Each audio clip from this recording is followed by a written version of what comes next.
কি কোথাও বেরোচ্ছেন? বলেনি মা, অনলি মম অ্যান্ড মাম্মি।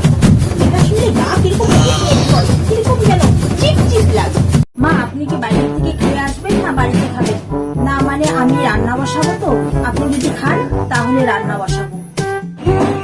না, হ্যাঁ আমি বাইরে ডিনার করবো। আর শোনো, তোমারও রান্না বান্না করতে হবে না, বাইরে থেকে খাবার আনিয়ে নাও। বাইরের থেকে খাবার আনাবো? মা, আমি না বাইরে থেকে খাবার আনাতে পারি না। সামান্য মোবাইলে খাবার অর্ডার দিতে পারো না? কেউ ভূত করে। আমার ছেলে ভালোবেসে বিয়ে করেছে জন্য, না হলে তোমার এই দত্ত পরিবারে কোনো যোগ্যতা ছিল না। করবো